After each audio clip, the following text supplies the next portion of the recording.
What was the Oracle of Delphi? When did the Oracle exist? What was the function of the Oracle? How did the Oracle impact the world we live in today? To better understand the Oracle of Delphi, let us begin by creating some context. Delphi is located near the center of ancient Greece and was established as a religious center of ancient Greek or Hellenistic culture around 800 BC, although it was first settled around 1300 BC. At some point between its settlement and 800 BC, the town of Delphi had adopted and in some sense probably created the Greek god Apollo as its patron deity.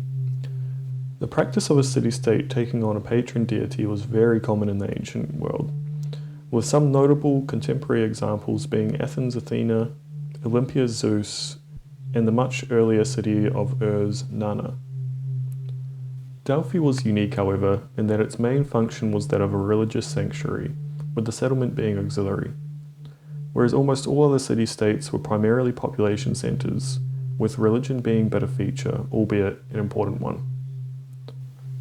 Now that we have some geographical and cultural context, let's talk about the oracle itself.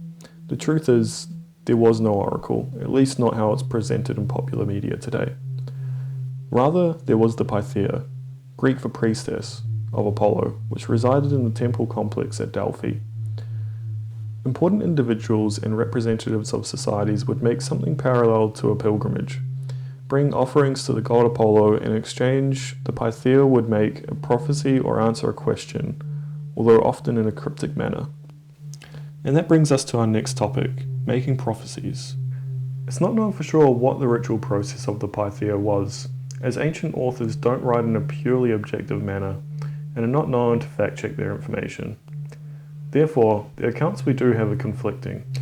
What we can gather from the current research and sources available is that the Pythia would eat laurel leaves and then proceed to inhale vapors from the earth, which are now believed to be methane, ethane, and/or ethylene. The latter being of particular interest as it has an effect similar to that of nitrous oxide inhalation.